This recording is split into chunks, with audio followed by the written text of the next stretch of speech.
my point.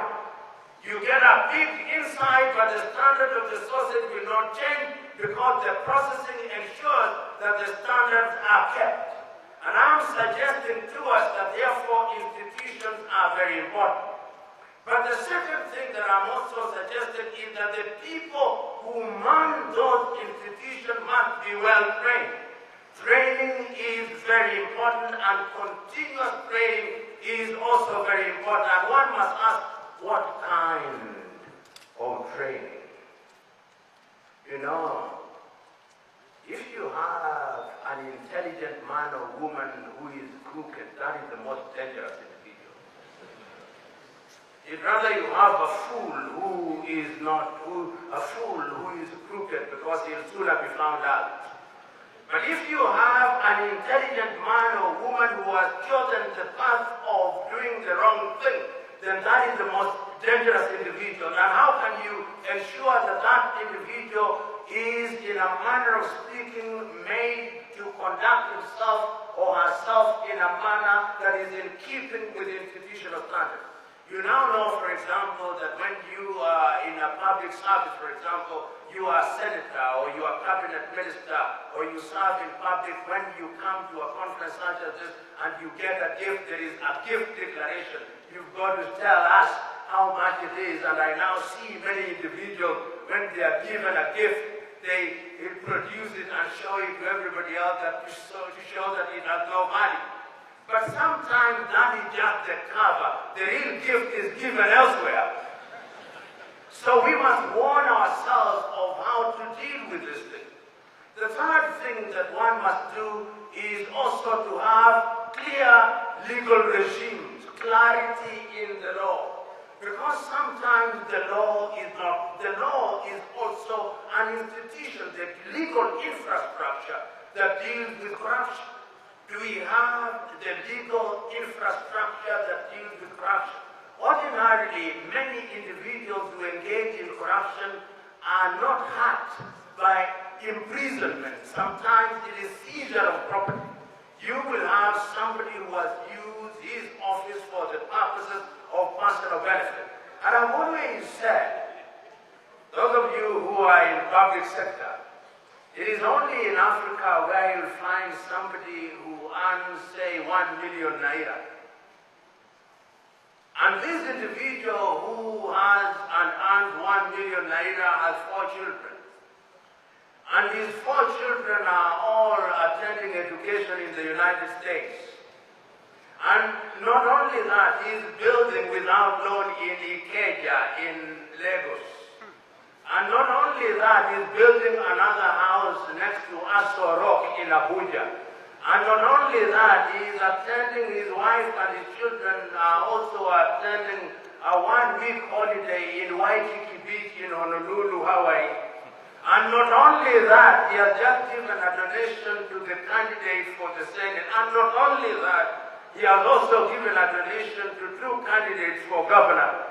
If such individuals were to exist so that through some alchemy 1 million can be converted into billions, they would be very useful to our country. But you and me know that such individuals must be engaging in activities which undermine the country. Some used to think that corruption is a victimless crime. Corruption is not a victimless crime.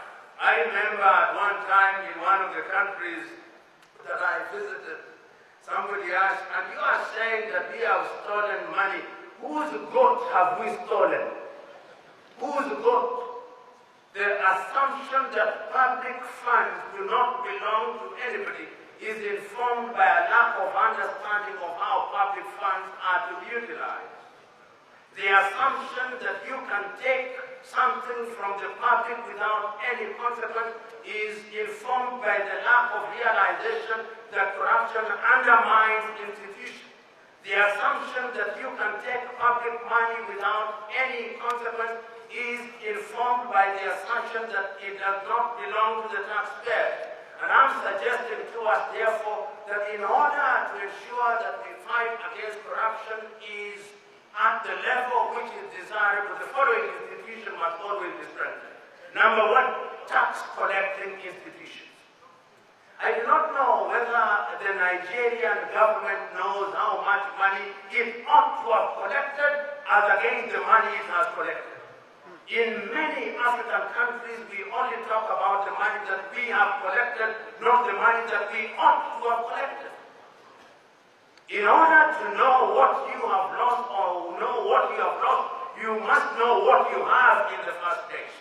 And I'm suggesting to us that tax institutions must be strengthened for purposes of ensuring that all public funds are put together in a basket that is useful for utilization.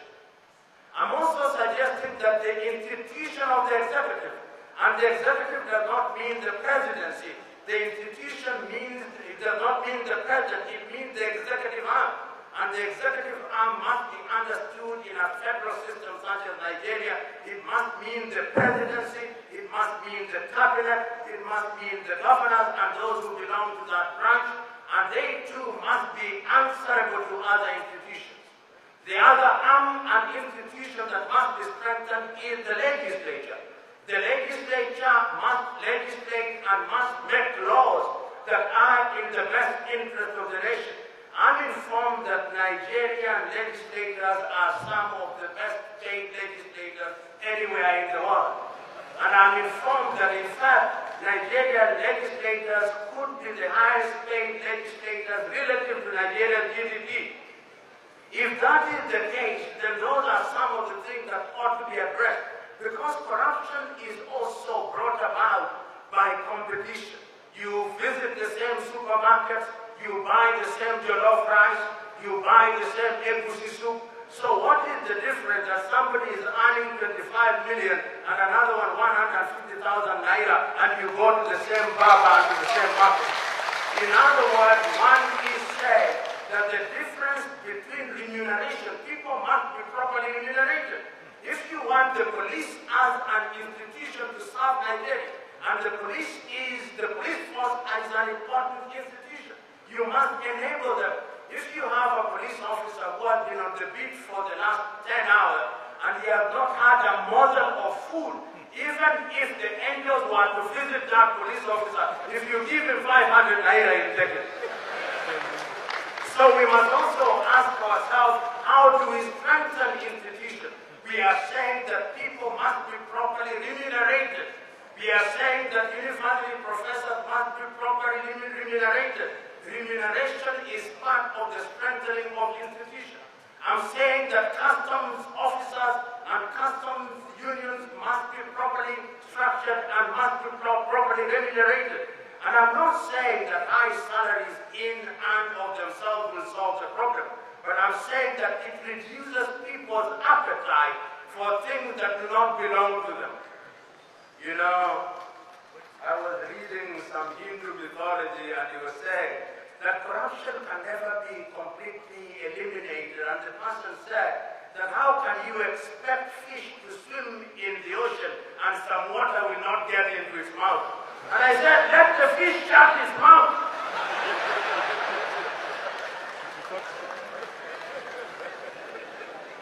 And you know, the only way to make the fish shut his mouth is to have something that is eating so that his mouth is not open too wide.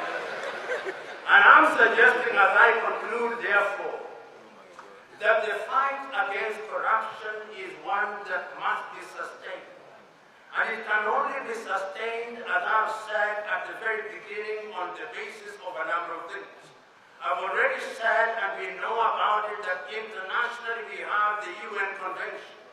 I've already said that at the African continental level we have the African Convention against preventing and combating corruption.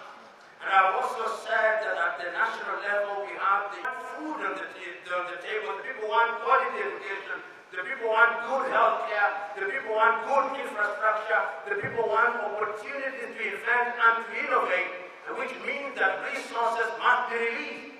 And if resources must be released, then we must pay homage to the UN Sustainable Development Goals. But we must also remind ourselves that the African continent has also said under Agenda 2063 that we want to be a middle-level economy. If we want to be a middle-level economy, we must ensure that resources are released.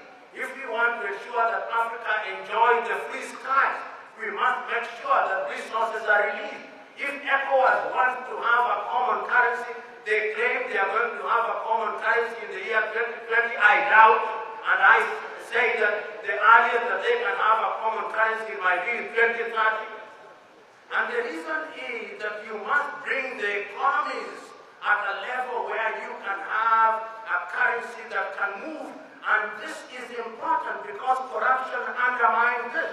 If there is corruption in Nigeria and corruption in Guinea-Bissau and corruption in Benin and all these institutions are not strengthened, how do you have a common currency? These are the things that we are talking about going forward, and I have no doubt in my mind that you accountants are at the very center of it.